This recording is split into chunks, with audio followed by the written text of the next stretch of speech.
Good afternoon, ladies and gentlemen, and welcome back to the channel Dr. Divago. Today we have again a very welcome guest, the writer, essayist Chaim Noll, living in Israel, author of several books, former dissident from the German Democratic Republic, and also a journalist, and many other things. Also, among them, author of very important text about the desert in German.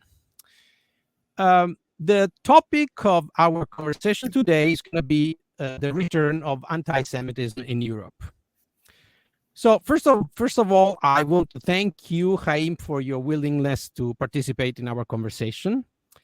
In our age, it is greatly necessary to try to spread discourses that still have rationality and honesty as their foundation.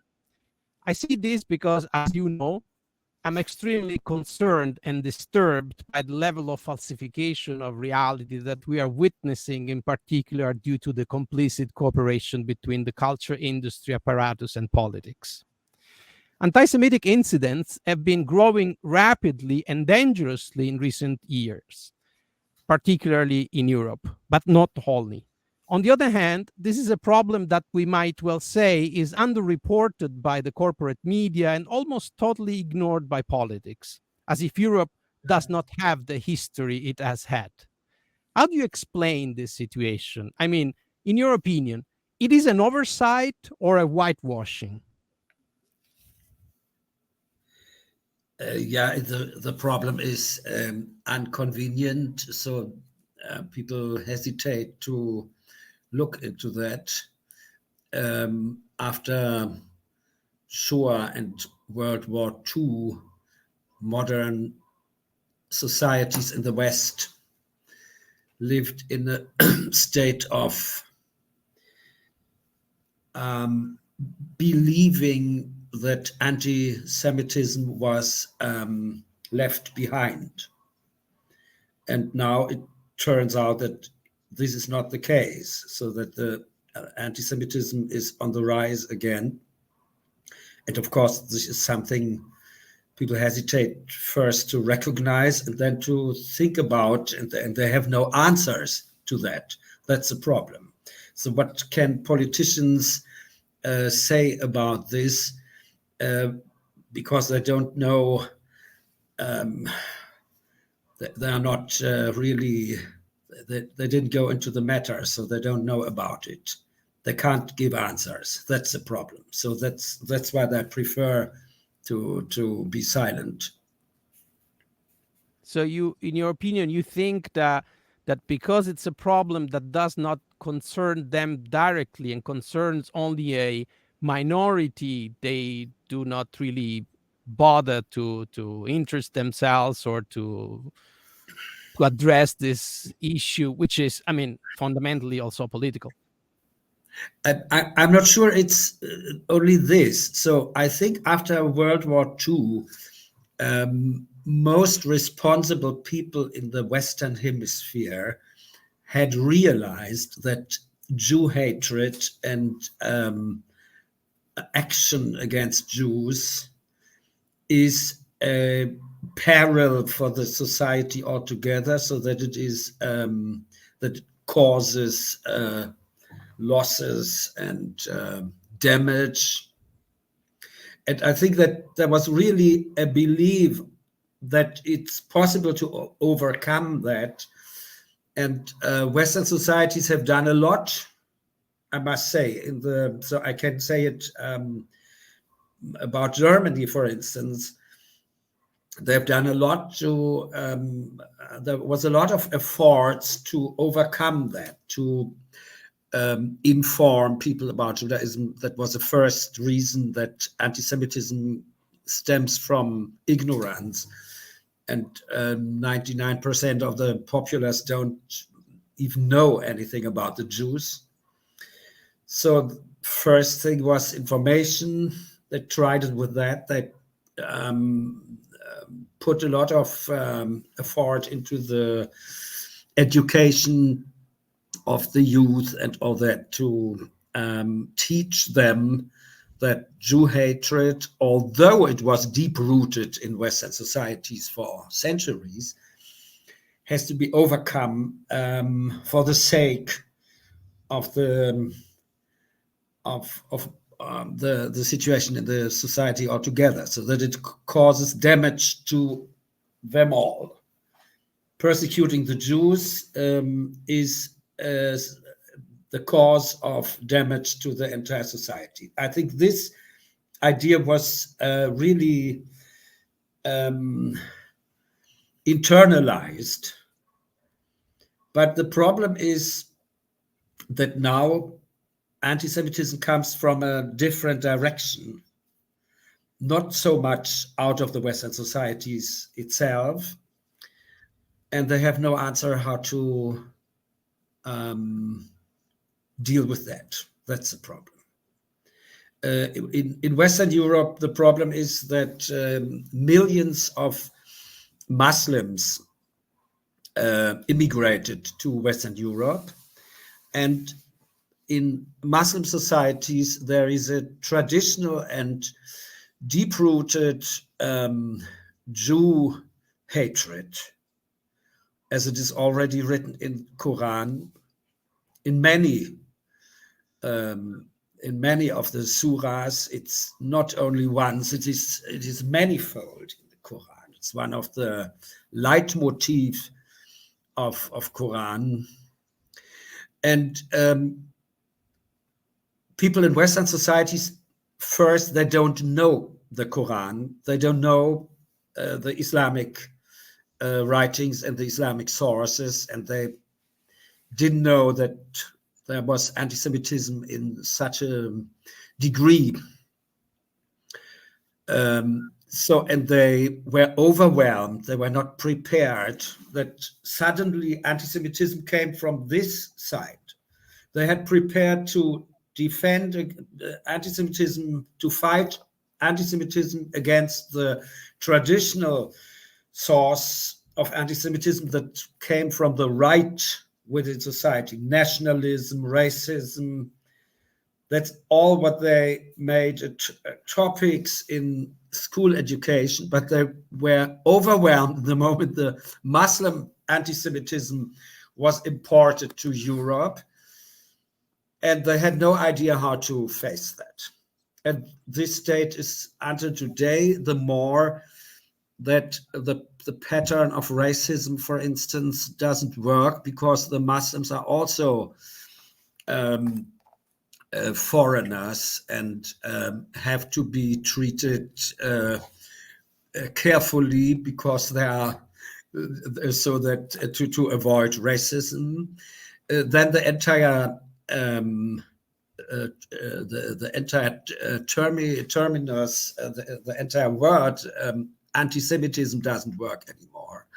We have to say that it is unprecise. Anti-Semitism means, in reality, it means Jew hatred, Judeophobia. But the word anti-Semitism suggests a hatred against Semitic peoples, but the Arabs also belong to the so-called Semitic peoples. So the term doesn't work anymore. So there is a lot of confusion in the moment, that anti-Semitism shows from another direction, and the old patterns to work against it don't function anymore. And then the politicians have very short-sighted interests. Let us say the German Social Democrats, for instance, who are now in power in Germany, as with the chancellor and so on, rely on their Muslim voters. They know that many of their votes come from the Muslim populace. So they hesitate to act against Muslim Jew hatred.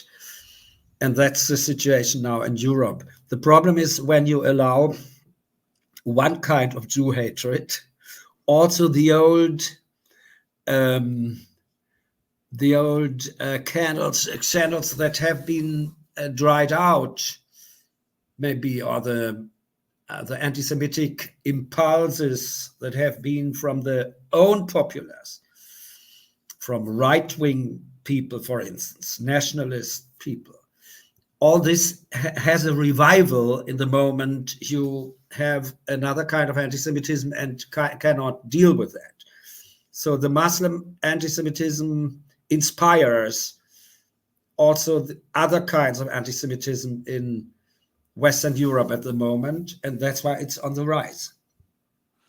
Well, I completely agree with you also about the inadequacy of the term anti-Semitism. It's too generic, and it's in this case, for example, it's very extremely Hmm. inaccurate. That's why I prefer the term Judeophobia, because Okay. insert the term phobia, which is Yeah. fear, irrational fear Yeah. of the Jews. You could say, I Yeah. don't know, Jew haters, or the which would be more precise.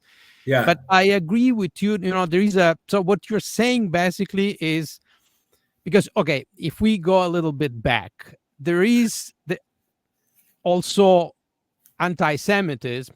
There are anti-Semitic texts in Christianity as well. We know in Germany, for example, the Luther, the role that he played in German anti-Semitism. But you can go as back as some sources in the Gospels, where, for example, the And most earlier, and earlier. and So you earlier, get yes.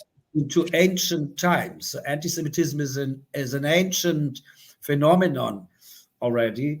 It has to do with the um, with the contributions of the Jew to world history at an early stage that No, but caused anti-Semit or Jew hatred already in ancient times. We have it in times before the Gospels and yeah, before well, the Christ. pharaoh is a Right. perfect example Yeah. of that. No, but Yeah, and a lot of sources. So we have a lot of ancient sources. I have here the book of Israeli researcher Menachem Stern, uh, who, by the way, was killed in a terror attack in 1989. He was killed on his way to Jerusalem University by two Palestinian terrorists. He wrote a very a fundamental book about ancient anti-Semitism, and it's really astonishing how many sources he found in the ancient literature, in old Greek and Egypt and Roman literature, a lot of anti-Semitic or Judeo-phobic yes, passages and sentences and quotations that were quoted then in the Middle Ages, and so they always had some earlier people on the same track and could rely on them. So anti-Semitism or Jew hatred is deep rooted, I must say, in Western society from the beginning on. yes. But the point here is that we cannot say today that the great religions of the West are still anti-Semitic. I mean, the great confessions, they have overcome this problem of anti-Semitism. Today, priests and rabbis, they work together. They have no problem. There is not, if you think after the Second Vatican Council, Yeah, that a lot of passages that they were part of the Christian ritual or the Catholic ritual were eliminated, like the reference to the synagogues of the devil, because it was understood that it was mm, inappropriate, and it was a text that had its historical motivations and reasons. Now, what you are saying when you say that the newcomer, the immigrant Muslim population still has this sort, or a large part, or many have this sort of prejudice, what you're basically saying is that we failed, or at least Europe failed, in a cultural integration of these people. And this is a major, again, it's another major political topic. We want to remember the words of Mrs. Merkel when she uh, claimed that the integration has failed, but then a couple of years later, she made a total reversal on her own words. So the point is, how can, in my opinion, is always, everything is always a cultural problem. Do you think that this, for example, this newcomers in 1 or 2 generations will integrate in the European society to the point that they will embrace the liberal values that this society at least claims to have? It depends on the Western societies. So when the Western societies are able um, to educate these newcomers in a way that they will adopt Western values. When the Western society is able to declare these values, to explain them, to make them plausible. So it starts with that Western society is in a kind of crisis and loss of self-confidence. And most Western societies are not able to make their own values interesting for newcomers. So they are weak, and it's not what these people need. Most of them come to Western societies hoping for a change in their life. So there is a minority of them maybe still with terrorists and other ambitions, but the majority of the immigrants from Middle East and other countries, or North Africa, who come in great numbers to the European countries, is, let's say, willing from the beginning on to accept other values. But then it turns out that the Western society is not capable to make these values plausible. So, and that entire sectors of the society are left out, so that that there are so-called parallel societies, as we call it in European countries, where these immigrants live, let us say, out of the Western society, in suburbs, in quarters of towns, where they have their own tribal system and their own Sharia law and all that, in reality, where they can kill the girls when they don't do what their honor code demands. It is not only a problem with the Jews. It is a general problem with the kind of how to treat your fellow men, so your fellow woman. It is, for instance, a problem to deal with women that the Muslim immigrants have. They come from a society that is extremely misogyn. How is it pronounced in English? Misogynist. Yes, a misogynist society from the beginning on, from Quran on. In Quran is stated that women are lower beings than men, that men are from Allah put in a position to rule all the affairs of the woman. The women are not, as we call it in German, eine juristische Person, a person with their own, a legal person. entity, a legal person. Women are not considered legal persons. They have no personal right. They cannot do their own business and so on. That is stated in Quran. So, of course, it is not in all Muslim societies in that fundamentalist degree the reality. So there are many women, of course, in several Arab countries, um, who have their civil rights and so on. Not in all. So, and from time to time, we uh, were reminded of the old problems when, for instance, in Saudi Arabia, it took decades to allow women to drive a car.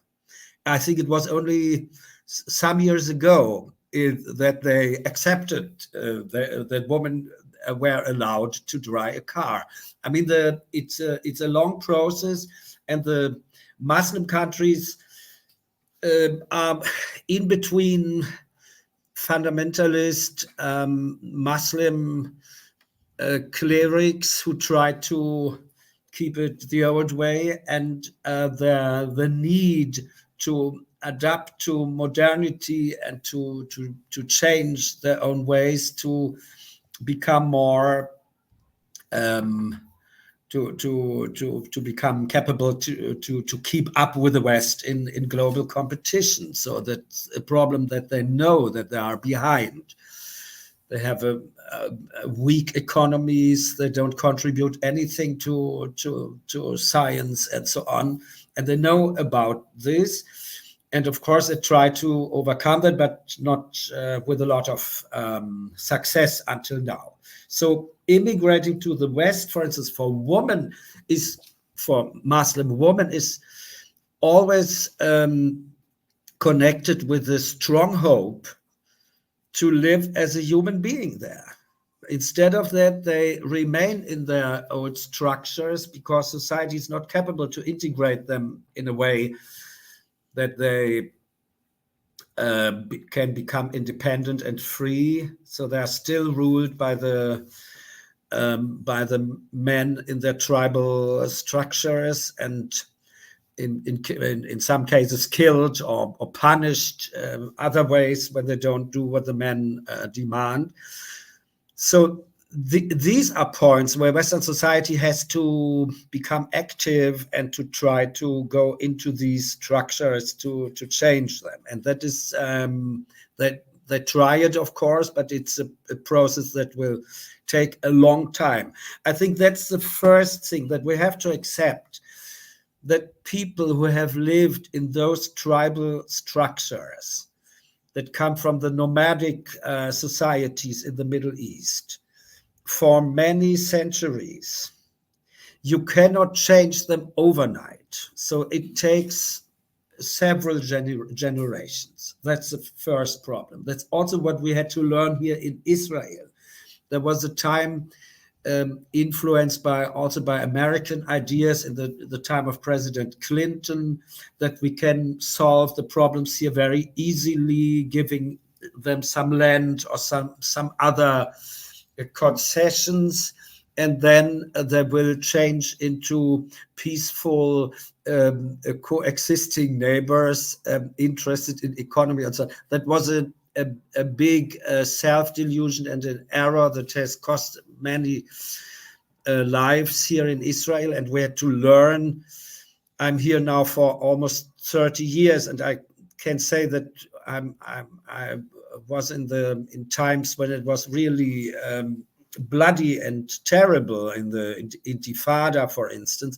We had to learn in these times that we can't change these people overnight. So they need time. You can change also the Palestinians, of course, as it happens now, because they are included in Israeli economic rise and economic success, and there is a lot of economic cooperation, and this will help to change, but it takes time. There are always the powers of the reactionary powers who want to go back to the old structures, and that's what also happens in Europe.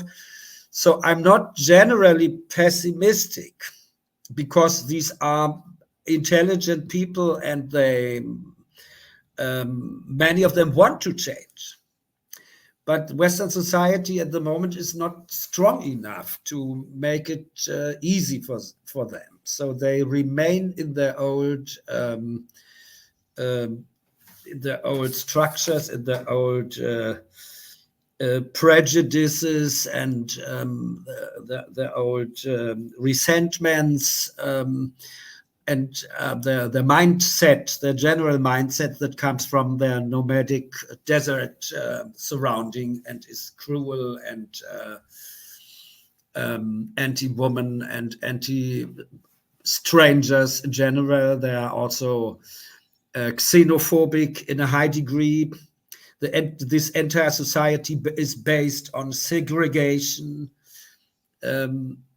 Quran preaches that Muslims are higher developed or higher favorized people than the rest of mankind. So this kind of a two-class humanity system with as it comparable to the terminus German philosopher Nietzsche minced Übermensch.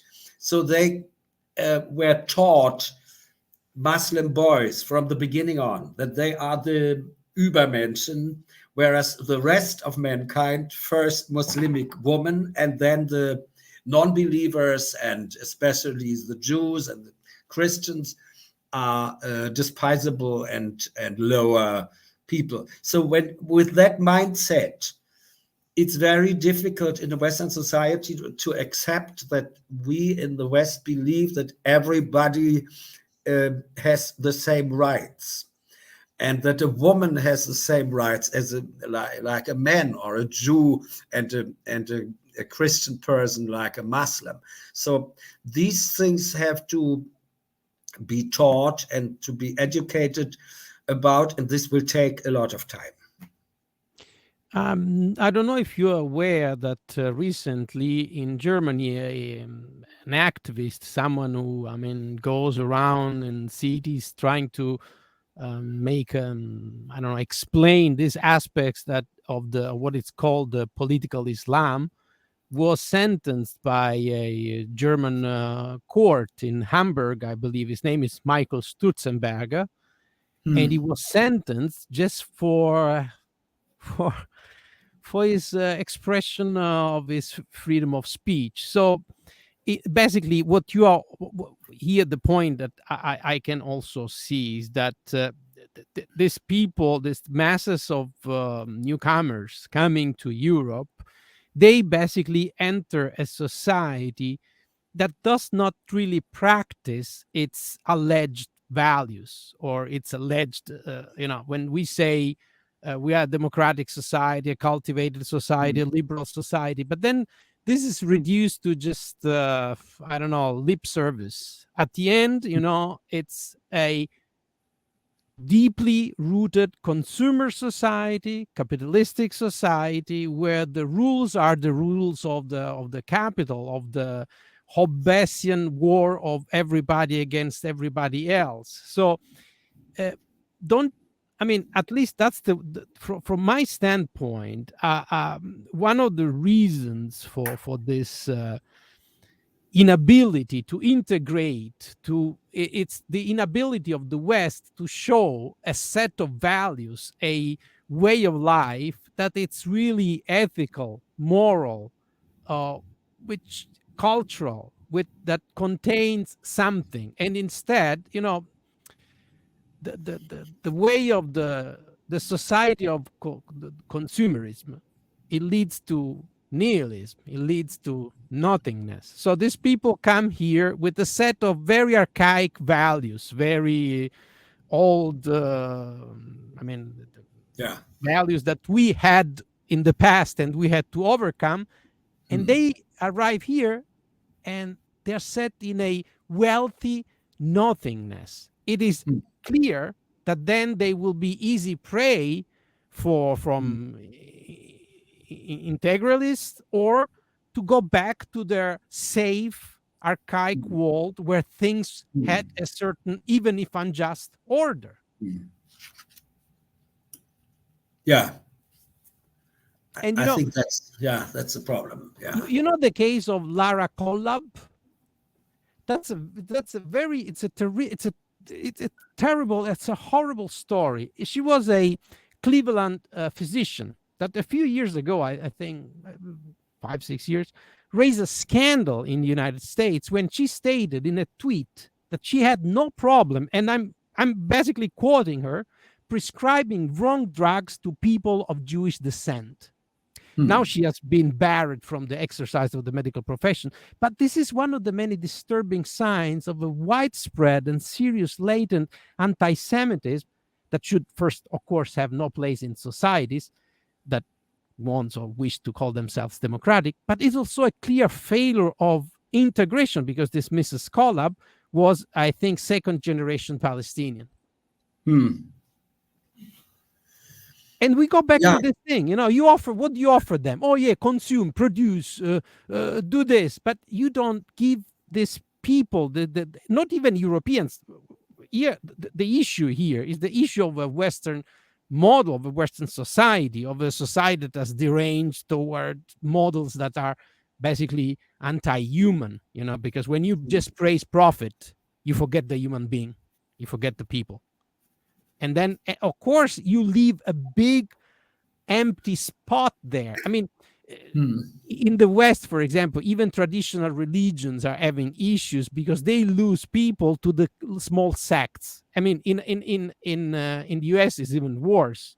You know Yeah. very well the stories from Jim Also Europe. Koresh, but but these people, they go to these alternative movements again because they feel that they live in a society where there are no directions, where there is nobody to. I mean, think the paradox, the absurdity today. Today, you cannot. People have lost confidence in objectivity. They've lost confidence. See, it is as simple as that. Right now, in the United States, for example, there is another horrible sentence, that one of the many, when people say, tell your truth. What is that Hmm. supposed to mean, tell your truth? It means that you are faced in a society where there is no faith in objectivity. And then, of course, everybody can come and say, this is my truth. So because it's my truth, it's true. And, the cases of people declaring, I don't know if you have seen this documentary, What is a Woman? It's another No. crazy story, but it's a story that through politics, through a certain system, because people don't have faith in objectivity anymore. Think of, and I'll pass that to you after this, but you do know very well that Judaism is I mean, it's difficult to say religion. It's a spiritual movement, because religion is a Hmm. Roman term, has not much to do with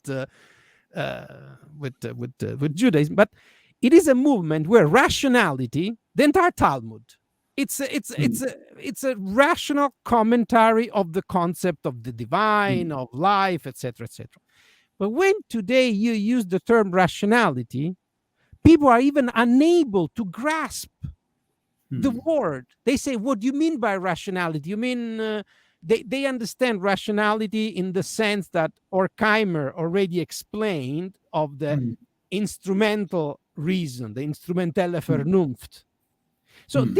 this is a really the entire texture of society, of the Western society. If you scratch over the surface, there is nothing under it. Of course, people have crisis, and violence is also a sort of crisis. When you go to a society where everybody told you, okay, this is the Reagan metaphor, the house on the hill, and all this ideological propaganda, and then what's left for you? I mean, we should also there touch the topic of integration in terms that these people are left here either with menial jobs in large part, or with criminality. And that's also a big failure of a society that doesn't trust itself, doesn't even know where to start to trust itself. It doesn't Hmm. have the necessary means and determination to say, okay, this is what we believe. We believe, for example, that men and women are equal, and this is a no go. You cannot touch these points. We believe that freedom is a must, Hmm. but we don't. We don't, unfortunately. Yeah, that's a problem. And you talked about the United States.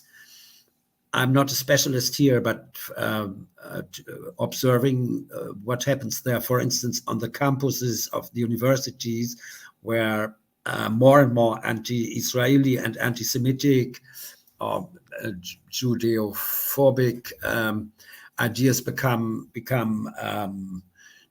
the usual the reality, so that we have a rise just among young intellectuals. That's really astonishing, because you expect them to be intelligent people. Yeah. It's it is stirred up, or the impetus of that movement comes from the rather few Arab students there. When you go back to the roots of that movement, that now becomes more and more a problem for Jewish students at American universities, and it's difficult to explain. It's not the same situation as it is in Europe. I think the number of Muslims in the United States is really tiny. So compared with European societies, there are no 8% of the populace or so, as it is in. I think it's still below 1%.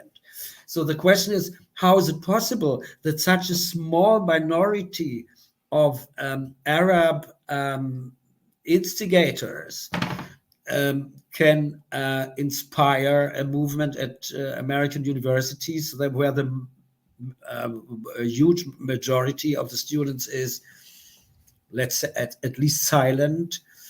So there is a degree of, I must say, cowardice and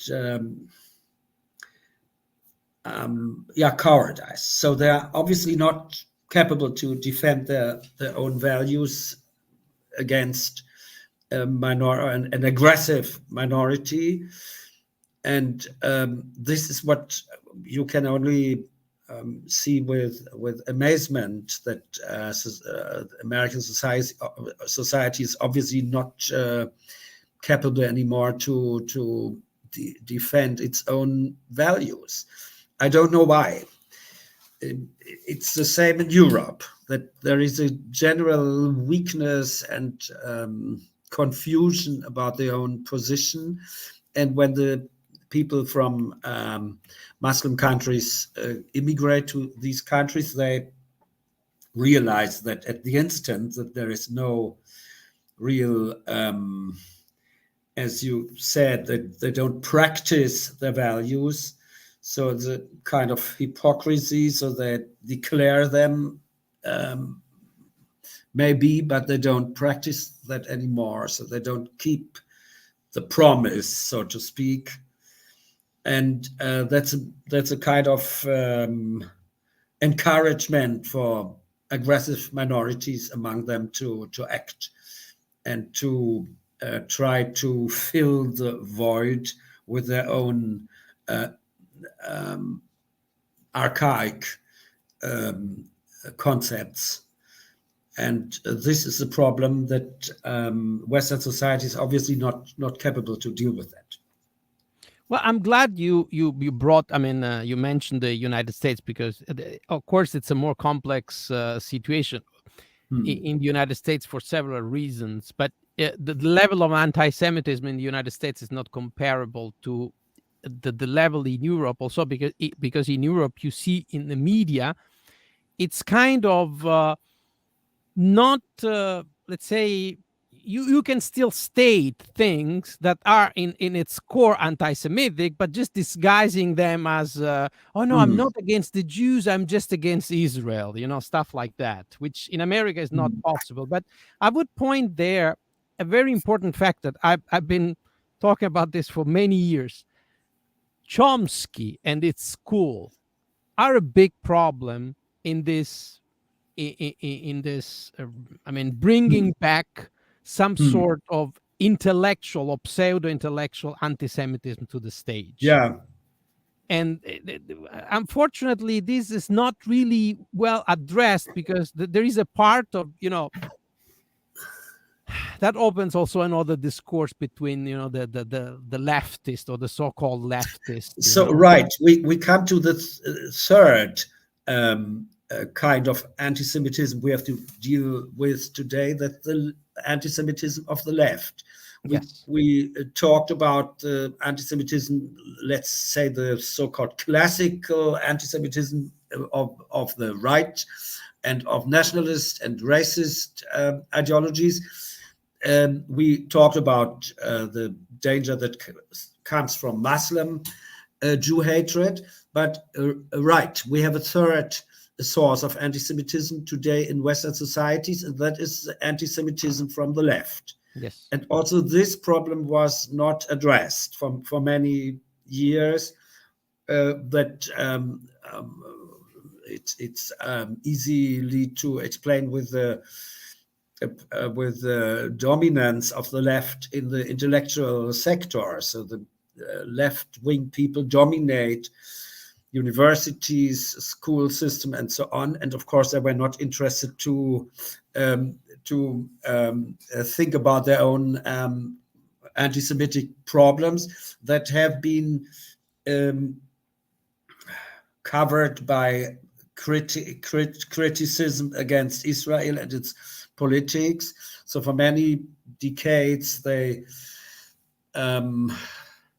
argued the way that they said we are not anti-Semitic, we are criticizing Israel, and this Yeah. must be allowed. Yeah. And they had a lot of theories about why Israel is a reactionary, colonialist, even apartheid system. The problem is now, during the last years, that even Arab states here in the region, Arab states let this drop. So you don't find all these patterns of argumentation anymore in the Arab world, in the, for instance, wealthy Sunni states that now start diplomatic relationship with Israel and let the entire Palestinian issue drop more or less. That was the pretext for decades to be anti-Israeli, and then in the second step, anti-Jewish. So that's a problem now for the left. They have to see that even Arab states overcome that pretext, and they are not. So the Western left is still, in a strange way, still in that pattern of anti-Israeli ideology, with referring to the Palestinian problem. But that's not the issue anymore here in the Middle East. But it is an issue. It is a growing issue in the West for exactly for the reason that is an extremely dangerous ideology, because it comes to you as usual with the cloth of, oh, we want the good, we are humanists, we love humanity, look at Israel, how bad it is. And it's, people don't get suspicious when you meet someone, because I would understand, let's say, if you are someone who takes, I don't know, interest in all possible conflicts in the world, which from Rwanda to Indonesia to Yemen, and then you say, and there are also conflictual situations. Okay, I can understand that. But there are people that when you ask them, do you know how many conflicts there are currently in the world? Do you know about, I don't know, the claims, the problems at the Pakistan border, the problems in Africa? They have no idea, but they're super informed about the evil of the state of Israel. There, you understand that something is going on, because why would you be interested just in one topic and not in a panoramic view? But I would say I actually prepared, not prepared. I was a few sometimes ago, I was reading an article apparently concerned about the resurgence of anti-Semitism in Europe. Now, I have a keen eye for certain things, and just after a few lines, though, I immediately realized that there was something wrong with this article. Now, I took this part for you, and I'm going to read you the very beginning of this text. The article is from a certain Benjamin Ward, and he's saying, a rabbi attacked, I quote, a rabbi attacked in the street, a synagogue daubed with the swastika, hate shouted from a loudspeaker in a Jewish neighborhood. These are only a few of the alarming incidents of anti Semitic hatred witnessed in Europe last weekend, including in the UK, Germany, and Austria. As Jewish groups have been warning, anti Semitism is on the rise again in Europe. So far, so good. You read this, you think, okay, it's talking about something. Then listen to this. Much of it comes from traditional quarters of the far right, and more recently from those protesting COVID-19 restrictions.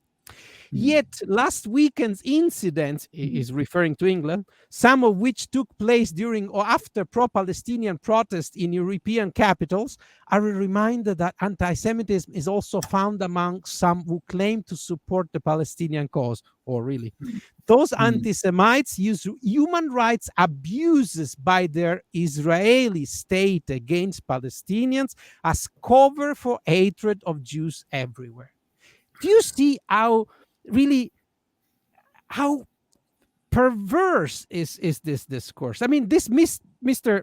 Benjamin Ward, according to the description on the website, is a deputy director in Human Rights Watch Europe and Central Asia Division. Now, I checked this Human Rights Watch, and the executive director, this Kenneth Roth of this NGO, where Mr. Ward is deputy director, is criticized by the Jerusalem-based NGO Monitor, the Monitor, the one directed by Professor Steinberg. I really, I love Professor Steinberg. He's really, I mean, great man. And you see that here, again, this is a mechanism that I know and I define as a mechanism of the culture industry, to have the fox take control of the hen or talk about the hen. So this guy is telling you, oh yes, I'm for it's a bit. The title of the article is Europe's Worrying Surge of Anti-Semitism. Then you read the article and contains anti-Semitism. And then you look a little bit better, and this guy is part of an organization that is, I mean, is at least biased against Israel. I mean, that's one of the characteristic signs of the anti-Semitism of the left, that they're not even aware of their own anti-Semitism, and they don't accept when you tell them they're anti-Semitic. They will deny that. Yes. So they are in denial in this case. So they don't. That's a difference. Compared with the anti-Semitism from the far right. The word anti-Semitism comes from a German, Wilhelm Marr was his name. He came originally from the left. He was a Marxistic agitator in his youth and became more and more right-wing and nationalist and so on. And he minced that word with a certain pride, so that it was a kind of confession. Yes, we are anti-Semitic. We are against the Jews openly. That's the kind of right-wing anti-Semitism that we know traditionally, and that's quite easy to look through. With the anti-Semitism of the left, it's much more difficult because they deny to be anti-Semites or Judeo-phobic people. They will tell you that they are concerned about the human rights in Palestine and so on, but they never care about the human rights violation that the Palestinian Authority every day, as a matter of course, practices. So that they only care about what Israeli soldiers maybe have done and so on. Of course, this is biased. Yes. And the problem is that anti-Semitism is very deep-rooted in Western societies. Yes. I must say that Christianity has a lot of has much done for it in 2,000 years. It's a story when that both great religions, Christianity and Islam, stem from Judaism originally. They both come from Judaism. The first Christians have been Jews, and the entire New Jesus for Jews. Testament is a kind of, let's say, repetition and of the old one. So the Old Testament is the original source, and from that, the New Testament was inspired. Jesus has never denied being a religious Jew. That was his identity. Actually, you understand Jesus better when you focus him in a Jewish context. Only you can only Yeah. understand him when you know about Yeah. Judaism. He was a religious Jew in every regard of his life. So he was completely Jewish, and the anti-Christianity is only imaginable when you know about Judaism. So the problem is that in a process of emancipation and demarcation, Christianity became anti-Jewish to find its own identity, to Yeah, already with Paul, you know. establish them. Yes, so that's a problem that also some 100 years later, in a similar way, was with Islam. Both religions had to demarcate, so they had to distance themselves from Judaism to become their own identity and to find their own identity. And this process led to I must say, in the Middle Ages, prevalent and terrible Jew hatred that became a matter of course in the Catholic Church, and also, as you mentioned already, in the Protestant Church, beginning with Luther, so that the European cultures are have a deep-rooted Christian anti-Semitism or Judeophobia, or however you want to call it, so that of course, in a situation when there is anti-Semitism from other sides pouring in, this history, this predisposition is always a fertile soil for the revival of the old anti-Semitism of the Western societies themselves. That they're not really immune against it. That's what we have to know. As we see, it's enough when Muslim groups immigrate to Western societies, although they are compared with the populace small in numbers, but it's enough to revive the old anti-Semitic patterns that are deep-rooted in those societies. So that's also a process we have to live with. So that is especially complicated with the left, because the left is in denial of that. The far right says openly that they are against Jews. There are people who say this freely and frankly. We don't like Jews, and Jews are dangerous for mankind, and they are bloodsuckers or whatever. They want to, as it's written in the protocols of the elders of Zion, they want to enslave mankind for their Jewish interests, and so that's the patterns of the far right, and that's quite open, and you can. It's easier to deal with than with the Jew hatred of the left that is covered by good good intentions and human rights pretexts and so on. But it's the same source. It's both from the same source of Western anti-Semitism that is deep-rooted from the beginning on. I'm completely with you on this because it's also logical. It's always easier to deal with an enemy that states to be your enemy than with an enemy that says, "No, I love you, but," it's the same thing Mm. as the people saying, "I'm not a racist, but," there is always a but, Yeah. that's the main problem.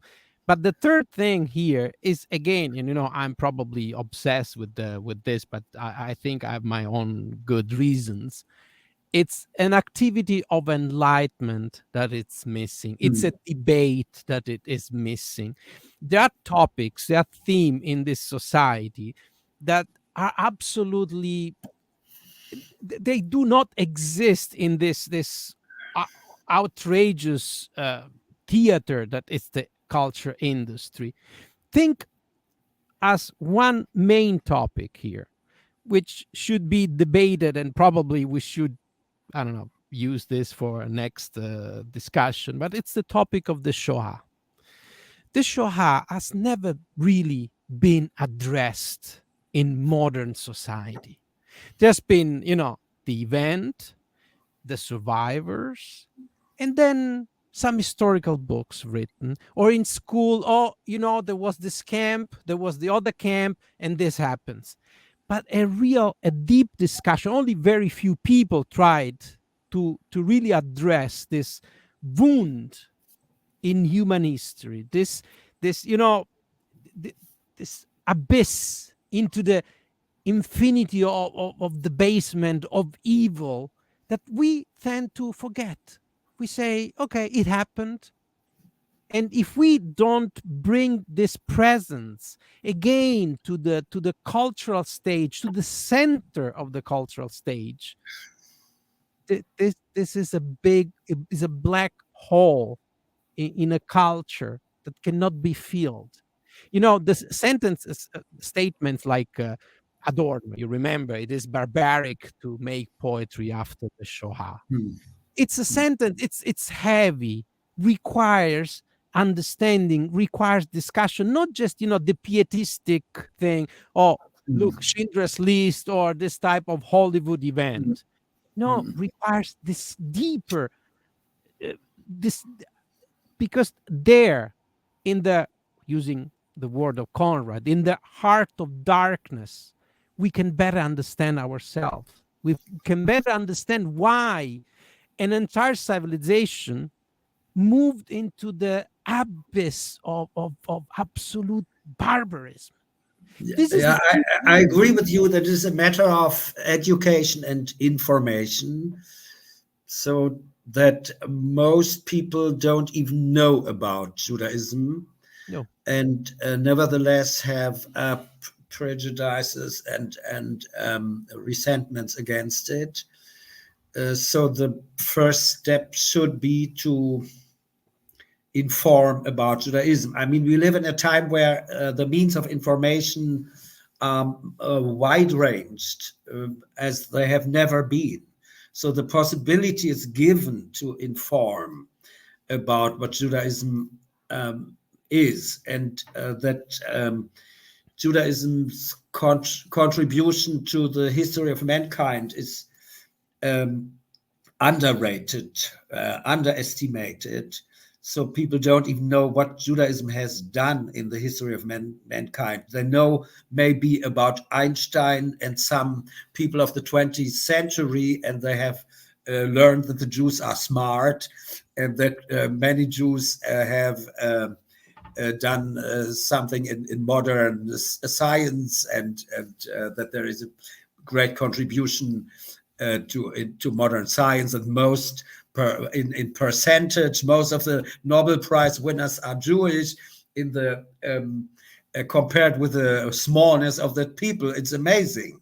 So or look in the list of the American Nobel Prize winners. Most I don't know how many percent, but at least 50% or more are Jewish, and many of them come from Europe, by the way, and were dispersed from Europe and then went to the United States, or were born there from Jewish families who had to flee Europe because of the Shoah. The Shoah is only to understand with the background of the long history of anti-Semitism in Europe. It's not some event that took place surprisingly or out of nothing. So you have to know about the old history of anti-Semitism. You have to go deeply into history. You have to read about how it started already in ancient times. I mean, Jews have done things we consider a matter of course today. We must know first that we have to that the Jews brought monotheism into the history of mankind. So that's the first great contribution of the Jews, that they were the first people in the world with a stable monotheism that overcame all the idols and primitive kinds of religion of the peoples before, that would never have allowed such a cultural development as a monotheistic society can take. Second, Jews were the first people that made an end to the ancient custom of human sacrifice. All ancient societies, it was a matter of course to sacrifice the firstborn or children and so on to get the favor of their gods.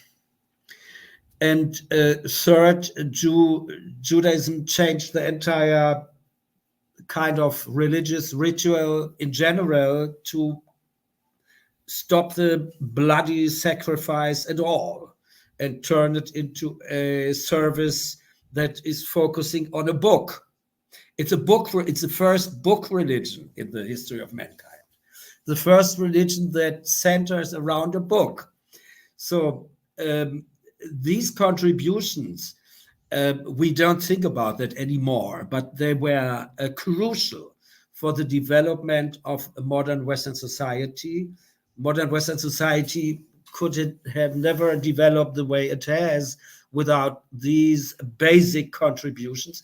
But it brought the Jews, of course, more hatred than friendship, because all the idol worshippers in ancient times were naturally anti-Semitic, if you want to say it, to put it like that, or anti-Jewish. So we have, from the beginning on, the problem that the Jews contribute extraordinary things to human history, and as it is in the nature of man, the answer is not love, but jealousy and hatred, because those contributions bring people into the situation that they have to change their ways, what many people don't like to do. So Jews make a lot of troubles in history. In the end, it's always for the good, also for the other peoples, but this will be forgotten, and the Jews remain the troublemakers and those who bring movement into old traditional ancient archaic systems, and so that's a problem we have in general. And there is a kind of, I would call it a kind of eternal anti-Semitism we cannot really overcome. But you see, So that's why I was talking about the heart of darkness that the Shoah brought to the world, that needs to be investigated. Because if we really start addressing this issue, in even starting from we have a lot of good help on this, all the survivors, people, Jeanne Marie, for example, but there Levi. are less and less people. That's the problem. So the survivors is a Yeah, but dwindling they've number of people. they've left their testimony, so, Yeah, and we the can books, yeah, we should and work films, on that. right. For example, here I just mentioned here something, but it's a small thing, but Jean-Marie explains something regarding Auschwitz. Is the Auschwitz philosopher basically. He Hmm. was there, not people Yeah, that I know. write Yeah. about it. So Hmm. and he's asking, how is it possible that people just enter Auschwitz and accept it? And then he says something that anybody else, if anybody else that was not there would have said that, he would have said, "Oh, that's crazy what you're talking about." But he said, "In the abyss, Auschwitz is worse for the intellectual, for the thinking being, as for," and he used the German word einfache strukturierte Menschen, for the Hmm. simply structured people. Because he said the simply structured enter Auschwitz and says, okay, here are the rules, here's the thing, here you die, here you live, okay, I have to work in this frame. While the intelligent, the intellectual still asks the question, how is it possible? This cannot be. So he fights Hmm. the horror of a horrible reality with the intellect. And that's the point where we have to move, I believe. We have to move to a society where people start finally thinking on their own and questioning the frame that are being given to us by the culture industry, by some authority, for legitimacy, for rationality. Because in that case, you would, even in the case of anti-Semitism, you would ask yourself the question, okay, why do I have to hate Jews? Hmm. What's the reason to hate Jews? What do they have done?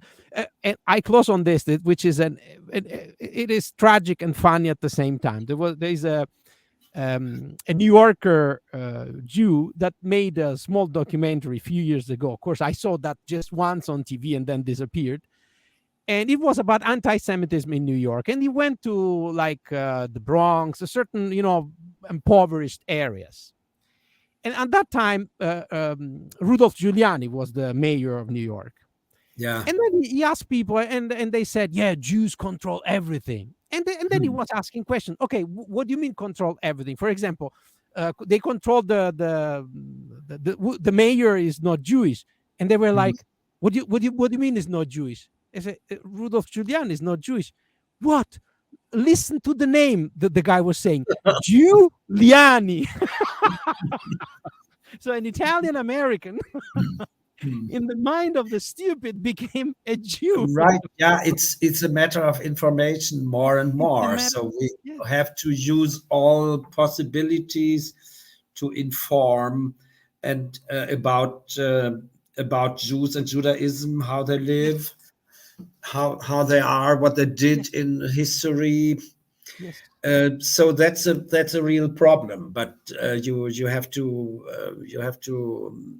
know a lot of things about this to many people don't. Most people don't. So most people don't know anything about this, and that's that's a problem why it is not easily to overcome. And I think we will have periodically those waves of anti-Semitism I hope not. in history. So that's why I'm not so much depressed about the situation of today, because we had a lot of anti-Semitic waves already in history. And by the way, the Jews have survived them all.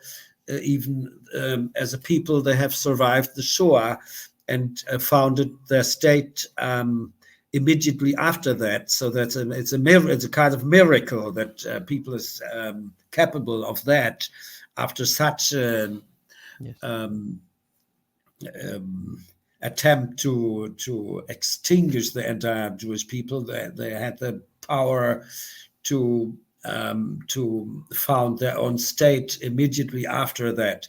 So I think Jews are a very powerful people, not in numbers, but there is after surviving all these trials, there is a kind of power that is not to overcome. So I don't see any possibility to it. All these attempts have failed. So anti-Semitism is a danger, but not really to the existence of the Jewish people anymore. The more with the state of Israel now, so where every Jew in the world can go and feel safe. So I think that anti-Semitism, it may be a danger to the society in general, Yes. because it's a sign of as we discussed during the last hour, of uh, of a spiritual decline or other bad developments in the Western society, so that we have to be concerned about it, not only because of the Jews, but because of the society in general. What It's a does thermometer. Right? It's a kind of lakmus paper, Yes, as or you use litmus it. paper. Yes, yes. And that's what we are concerned about now. That we Yes. see it. It's the entire society moves in a direction we don't like, into stupidity instead of intelligence. And although the means of information are given in a degree that we never had, people don't use it, and we have to think about the possibilities. But that's another discussion, I think. Yes. How can Western society use its own means better to maintain its quality of life and its spiritual levels? So anti-Semitism is only one. It's maybe the red light, tseva adom, we say here in Hebrew. So the red, If you want another metaphor, it's the canary in the mine. right, You yeah, know. Well, uh, I'm sure that we will continue to fight ignorance with information, with data, and with we will still try to give us, I mean, um, the little knowledge we can spread on this topic, because I do believe it's the effective way to yeah, deal with this plague. So, Chaim, I thank you. We talked a lot. It was a very nice talk, and I'm sure that our listener appreciated as well. And probably we have enough here topics for a next our next conversation in the future. I yeah. thank I you. enjoyed it very much. It was a very lively discussion, and I made a lot of notes on my Yeah. blog note here, because a lot of things went through my mind. We can't speak it all, or Mm. we can't express it all in such a short time. But I think it was very inspiring. Yes. Was nice talking to you, and thank you for being so kind and nice. And you, Have a good rest of the day. Bye. yeah.